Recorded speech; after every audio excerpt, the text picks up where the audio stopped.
बच्चों, आज हम बीजगणित में गुणनखंड जो चल रहे थे हमारे त्रिपद गुणनखंड, उसको ही हम आगे करेंगे।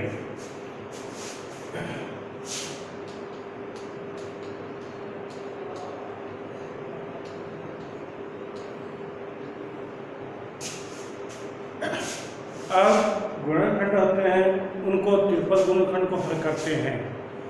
तो सबसे पहले आपको बताई थी कि उनके टुकड़े करने आने चाहिए आप लोगों को। जैसे संख्या लिखी है 6x², तो इसके अगर गुणनखंड करते हैं तो क्या होगा? 2 गुणा 3 गुणा x गुणा x। ये इसके टुकड़े हैं, ये इसके भाग हैं, समझ आएगा? यानी 6x² का हम करते हैं तो क्या आता है? 2 गुणा 3 गुणा x गुणा x। इसी प्रकार हम अगर जैसे 12x का गुणनखंड कर रहे हैं, किसका कर रहे हैं? 12x का कर रहे हैं। 12x का कर रहे हैं तो 2 गुणा 2 गुणा 3 गुणा x, यानी इस 12 के हम टुकड़े करेंगे जिस प्रकार से अंगणित में कर रहे थे कि जो संख्या थी उस संख्या के गुणनखंड कर रहे थे, उसी प्रकार से यहाँ बीजगणित में भी इनका क्या करेंगे? गुणनखंड टुकड़ों में इसको बांट देंगे। इसके हो गए 2 गुणा 2 गुणा 3 गुणा x। ये इसका क्या बन गया? गुणनखंड बन गया। इसी ये संख्या इनका क्या होता है? गुणनखंड करना होता है। अब इनमें सार्व गुणनखंड क्या आता है? सार्व गुणनखंड। सार्व गुणनखंड किस प्रकार से? जैसे संख्या दी है हमें 6x व 8x। अब इसमें दोनों में सार्व क्या है? दोनों में विद्यमान कौन सी चीज है जिस प्रकार से हम मैथ से पर निकालते थे न, उसको क्या कह देंगे? सार्व गुणनखंड कह देंगे। उभयनिष्ठ की दोनों में वो संख्या मौजूद है। उसी प्रकार से इसको करेंगे 6x बराबर 2 गुणा 3 गुणा x, यही हुआ। 8x का करते हैं तो क्या होता है? 2 गुणा 2 गुणा 2 गुणा x। अब दोनों में सार्व क्या है? अब ये दोनों में है, ये x भी क्या है? दोनों में है, तो इनका सार्व गुणनखंड क्या हो गया? 2 गुणा x बराबर 2x। दोनों का उभयनिष्ठ या सार्व गुणनखंड क्या है? 2 गुणा x। ये यहाँ पर आपको समझ में आई। इसका सार्व गुणनखंड करते हैं तो क्या आया? 2 गुणा x यानी 2x। इसी प्रकार से मान लो कि कोई अन्य संख्या दी है, जैसे दे दिया 12x³ व 18x²। ये संख्या दे दी तो इसको करते हैं 12x³ बराबर 2 गुणा 2 गुणा 3 गुणा x गुणा x गुणा x। यानी ऐसी घात 3 है तो x कितनी बार है? 3 बार। और 12 के टुकड़े क्या हो गए? 2 गुणा 2 गुणा 3। इसी प्रकार 18x² का करते हैं 2 गुणा 3 गुणा 3 गुणा x गुणा x। 18 के हो गए 2 गुणा 3 गुणा 3। आप इस प्रकार निकाल लेना। 18 का निकाल लिया, 2 9 बार, फिर 3 का 3 बार, फिर 3 1 बार। 2 गुणा 3 गुणा 3 ये तो आ गए। अब x की जितनी घात हो उतनी बार x को लिख देंगे। अब इसको सार्व गुणनखंड क्या हुआ इसका? सार्व गुणनखंड दोनों में विद्यमान है, दोनों में है। अब इसमें 1 2 है लेकिन इसमें 2 नहीं है। यहाँ पर 3 है, यहाँ पर भी 3 1 आ रहा है। इसमें 3 और है, ऊपर वाले में 3 नहीं है, तो इसका मतलब सार्व है। तो अंकों में क्या है? 2 और 3। अब x यहाँ पर ये है और यहाँ पर भी है, यहाँ पर भी है और यहाँ पर भी है। ये इसका क्या हुआ, सारे गुणनखंड हो गए 2 गुणा 3 गुणा x कितनी बार आया है, 2 बार, 3 दूनी 6 और x कर दिया तो क्या हो गया, x²। ये बेटा इस प्रकार से इनके सार्वय गुणनखंड होते हैं। क्या होते हैं इसके सार्वय गुणनखंड होते हैं। अब इसी प्रकार से और भी ले सकते हो आप, जैसे 4x² y व 10xy²। इसको क्या 4x² y बराबर 2 गुणा 2 गुणा x गुणा y। x 2 बार है, y 1 बार है, लिख दिया। फिर 10xy², 10 के 2 गुणा 5 गुणा x और y कितनी बार है, 2 बार। अब देखो दोनों में वैलिस्ट है, यहाँ पर 2 है लेकिन यहाँ पर 2 और नहीं है, यहाँ पर 5 है ऊपर 5 नहीं है, तो दोनों में क्या विद्यमान है, सार्वय गुणनखंड क्या है, 2। x यहाँ पर नीचे वाले में 1 ही है, ऊपर 2 है तो 1 ही लेंगे, y ऊपर 1 है नीचे 2 है तो 1 ही लेंगे। अब यहाँ पर क्या गया, 2 सार्वय गुणनखंड क्या हो गया, 2 गुणा x गुणा y यानी 2xy। इसका दोनों का सार्वय गुणनखंड क्या आ गया, 2xy। समझ आया। ये क्या कहलाते हैं, सार्वय गुणनखंड कहलाते हैं। क्या है, सार्वय गुणनखंड होते हैं। निकालने आगे समझ आ गई सार्वय गुणनखंड क्या है। ये इनके अलग अलग पहले टुकड़ों में इसको क्या कर देंगे, विभाजित कर लेंगे। टुकड़ों में विभाजित करने के पश्चात जो दोनों गुणनखंडों में 2 तो 3 भी ले सकते हो आप, 4 भी ले सकते हो, कितने भी ले सकते हो, लेकिन सब में क्या आना चाहिए, उभयनिष्ठ आना चाहिए। यानी दोनों में वो विद्यमान वो क्या कहलाता है, सार्वय गुणनखंड कहलाता है। तो ये सार्वय गुणनखंड सार्वय गुणनखंड दोनों जगह विद्यमान है। समझ में आ गई बात। ये तो आ गया ये आपका। अब जैसे कोई 3 संख्या दे दी, संख्या आ गई 6x² व 8xy और 10y²। ये दे दिया। 6x² का कर दिया 2 गुणा 3 गुणा x गुणा x। 8xy का 2 गुणा 2 गुणा 2 गुणा x गुणा y। 10y² 2 गुणा 5 गुणा y गुणा y।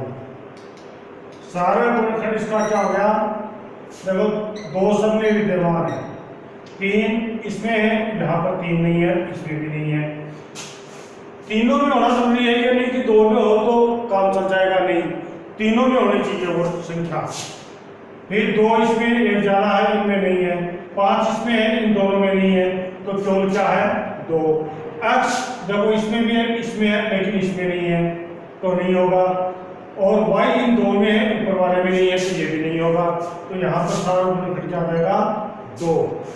कोई सवाल ऐसा हो जिसमें दोनों ही कोई भी संख्या नहीं मिले, कोई भी संख्या नहीं मिले, तो उस स्थिति में हम क्या करेंगे कि सारे गुणनखंड क्या मानेंगे, 1। क्या मानेंगे, 1। जिस प्रकार से आप मैसेज पे HCF निकाल रहे थे, उसमें अगर मैसेज पे कोई संख्या नहीं आ रही थी तो हम क्या मान रहे थे, उसको 1 मान रहे थे। क्या मान रहे थे, उत्तर 1 मान रहे थे। ठीक यहाँ पर भी उसी प्रकार उसका क्या मानेंगे, 1 मानेंगे। क्या मानेंगे, 1 मान लेंगे अगर कोई संख्या नहीं आ रही है। जैसे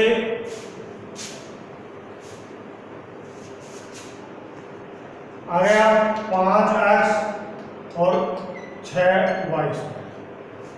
5x का करते हैं तो 5 गुणा x, 6y² का करते हैं 2 गुना 3 गुना y गुना y। कोई अक्षर मिल रहा है इसमें 5 यहाँ नहीं है, वो अक्ष यहाँ है यहाँ नहीं है, और 2 ऊपर नहीं है, 3 ऊपर नहीं है, y ऊपर नहीं है, y ऊपर नहीं है, तो यहाँ पर सार्वधातुक गुणनखंड क्या हो जाएगा 1। क्या हो जाएगा 1। अगर कोई संख्या नहीं मिलती है उस स्थिति में सार्वधातुक गुणनखंड क्या मानेंगे 1 मानेंगे। ये तो आपके थे सार्वधातुक गुणनखंड इस प्रकार से, यानी ये किस चीज में चाहिए, जब हम त्रिपद गुणनखंड हल करते हैं उनमें कॉमन लेते हैं। कॉमन का मतलब सार्व उभयनिष्ठ, कि दोनों में वो विद्यमान है, वो किससे निकाला जाता है, इसी सार्वधातुक गुणनखंड के द्वारा उसको देखा जाता है। समझ आ गई बात। अब एक होता है किसी चीज का विस्तार करना, जैसे 8x² का विस्तार करना है, इसका विस्तार करेंगे तो 8 का तो ये 8 हो गया और ये यहाँ पर क्या हो गया x²। इसको नीचे करते हैं तो 2 गुना 2 गुना 2, और इसको करते हैं तो x गुना x, यानी 8x² का विस्तार क्या हो गया 2 गुना 2 गुना 2 गुना x गुना x। ये इसका इस प्रकार से विस्तार कर देते हैं। यहाँ 8, ये आप लोगों को मैंने 45 शुरू तक बताया था गुणज वाली बात। ये x² का गुणज यहाँ पर क्या है 8 है, तो इसको अलग लिख सकते हैं। इसी प्रकार मान लो कि और कोई संख्या दी है, जैसे 9x² y² दे दिया, तो इसको हम करते हैं 9x² और y²। इसको करते हैं 3 गुना 3, इसका करते हैं x गुना x, इसका करते हैं y गुना y। इनको लिख देते हैं 3 गुना 3 गुना x गुना x गुना y गुना y। ये इनका होता है विस्तार। क्या होता है विस्तार।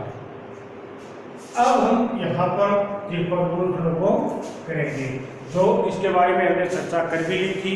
त्रिपद गुणनखंड क्या था कि जैसे सवाल दिया है x² प्लस 5x प्लस 6, ये दिया है। अब ये बात आप लोगों को मैंने पहले भी बताई थी, क्या करना है कि दोनों बाहरी पदों का गुणा करने पर कितना होता है 6x²। कितना हो गया 6x²। अब इस बीच का जो पद होता है त्रिपद में, बीच का जो पद होता है उसके हम 2 टुकड़े करते हैं, इसको विभाजित करते हैं। और विभाजित किस प्रकार से करते हैं कि गुणा करने पर तो ये संख्या प्राप्त हो और जोड़ने पर ये संख्या वापस प्राप्त हो जाए। गुणा करने पर ये संख्या है, जोड़ने पर ये संख्या है। अब 6x² में किसकी संख्या से गुणनखंड क्या क्या बनता है इसका, एक तो x गुना 6x, एक होता है 2x गुना 3x। ये इसके 2 टुकड़े हुए, यही हुए 6 में चीजों का भार आता है 1 गुना 6, 6 कम 6, 3 दूनी 6, या 2 दिया 6 बार कही, क्योंकि इन दोनों को ही लिखते हैं पढ़ के। अब इनमें से अगर इन दोनों को जोड़ें तो गुणा करने पर तो 6x² हो गए, जोड़ते हैं तो x और 6 कितने होते हैं 7x होते हैं, जबकि यहाँ पर कितने हैं 5x है।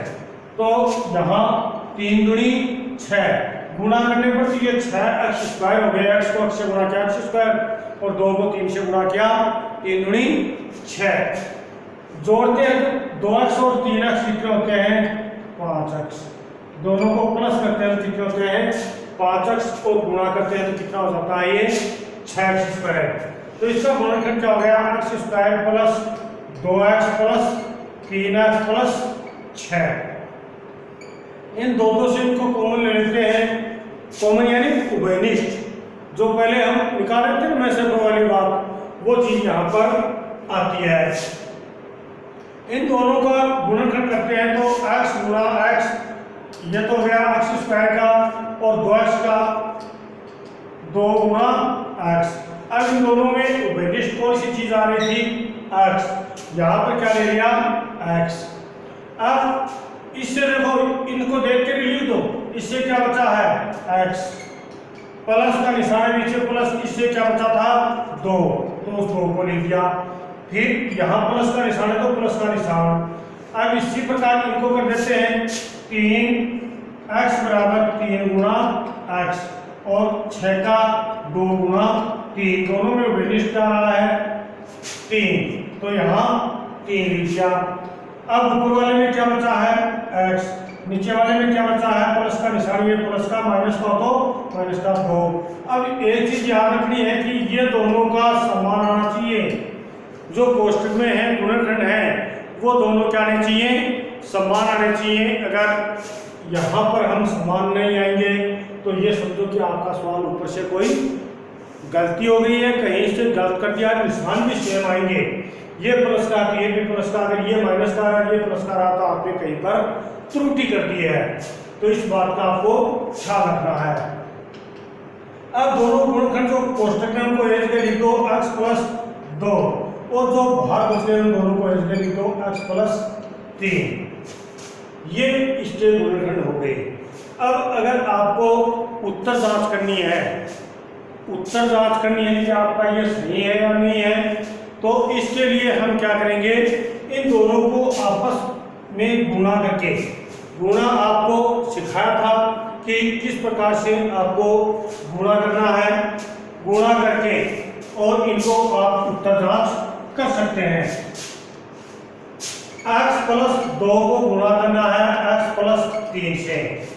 पहले x से गुणा कर दो, x को गुणा कर दिया x प्लस 3, 2 से गुणा कर दिया x प्लस 3, ये हो गया यहाँ पर x स्क्वायर प्लस, इसको इससे गुणा किया 3x, 2 को x से गुणा किया 2x, और 2 को 3 से गुणा किया 3 दूनी 6 एक्स स्क्वायर। इन दोनों को जोड़ दिया, दोनों समान चर हैं, ये भी x की राशि है, ये भी x की है, तो दोनों समान चर हो तो उसको क्या कर देंगे? ऐसा लिख देंगे जोड़ के। तो ये कितने हो गए? 5x plus 6। ये गुणनखंड वापस यहाँ पर बन गया, ये गुणनखंड यहाँ पर क्या हो गया?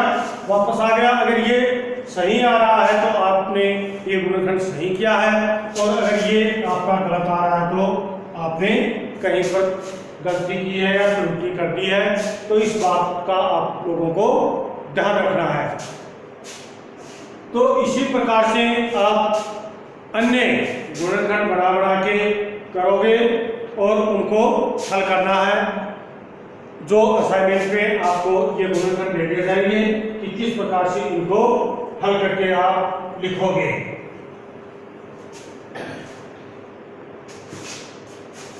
अब एक छोटा सा सवाल और करवा लेता हूं, जैसे x square plus 8x plus 12, या माइनस का लो तो ये अगर माइनस का ले रहे हो तो ये यहाँ पर प्लस का रह गया। अब आपको 12 के गुणनखंड इस प्रकार से करने हैं कि गुणा करने पर 12x स्क्वायर यानी बाहरी पर कितने? 12x स्क्वायर, और जोड़ने पर क्या प्राप्त होना चाहिए? माइनस के 8x। अब 12 के क्यों दो टुकड़े करने हैं? 12 का एक तो होता है x गुणा 12, और 12x स्क्वायर का एक कर सकते हैं 3x गुणा 4x। 12x स्क्वायर का एक हो सकता है 2x गुणा 6x। ये होते हैं। अब अगर इनको दोनों को माइनस का ले लिया जाए, माइनस के 6x और माइनस के 2x जोड़ते हैं, कितने हो गए? माइनस के 8x, और गुणा करने के लिए माइनस माइनस क्या हो गया? प्लस, प्लस के कितने हो गए? 12x square. x square minus 6x square minus के 2x और प्लस 12, इन दोनों से उभयनिष्ठ लेंगे। उभयनिष्ठ इस प्रकार से x गुणा x स्क्वायर का दिया हुआ, और माइनस के ये 6x का हम गुणन करते हैं तो 2 गुणा 3 गुणा x, अब दोनों में उभयनिष्ठ क्या रहा है यहाँ पर x, तो यहाँ पर लिख दिया x। इससे तो देखो ऊपर वाले से x बचा था, फिर माइनस का निशान, और इससे क्या बचा 3 दूनी 6। इन दोनों को इसी प्रकार से लिया तो ये आ गया माइनस का 2, और इससे क्या बच गया x, और ये माइनस और प्लस क्या हो गया यहाँ पर माइनस 6। x माइनस 2 और x माइनस 6 ये इसके गुणनखंड बन गए। इस प्रकार से बेटा जी इनको हल करना है। जय हिंद।